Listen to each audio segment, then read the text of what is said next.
শ্রেণীকক্ষে এক কলেজ ছাত্রকে বিয়ে করলেন তার শিক্ষিকা। তাদের বিয়েতে হিন্দু রীতি অনুযায়ী আচার অনুষ্ঠান পালন হয়েছে।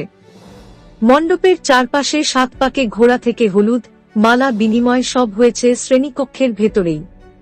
ভারতের পশ্চিমবঙ্গের এ ঘটনার ভিডিও ভাইরাল হয় সামাজিক যোগাযোগ মাধ্যমে। খবর এনডিটিভির। সামাজিক যোগাযোগ মাধ্যমে ছড়িয়ে পড়া ভিডিওতে দেখা যায় একজন ওই কলেজ ছাত্রের গায়ে হলুদ মেখে দিচ্ছেন। এছাড়া শিক্ষিকা ও ছাত্র পরস্পরকে মালা বিনিময় করতে দেখা গেছে। এরপর হিন্দু রীতি অনুযায়ী তারা বিয়ের মণ্ডপের চারপাশে 7 পাক ঘোরেন। তারপর ওই ছাত্রকে শিক্ষিকার কপালে সিঁদুর লাগাতে এবং তাকে একটি গোলাপ দিতে দেখা যায়। এরপর বিশ্ববিদ্যালয়ের একটি প্যাডে তারা একে অপরকে জীবনসঙ্গী হিসেবে গ্রহণ করে স্বাক্ষর করেন, যা সোশ্যাল মিডিয়ায় ভাইরাল হয়। কলকাতা থেকে 150 কিলোমিটার দূরে নদিয়ার হরিণঘাটা প্রযুক্তি কলেজে এ ঘটনা ঘটে। মাওলানা আবুল কালাম আজাদ প্রযুক্তি বিশ্ববিদ্যালয়ের অধীনে কলেজটি পরিচালিত হয়।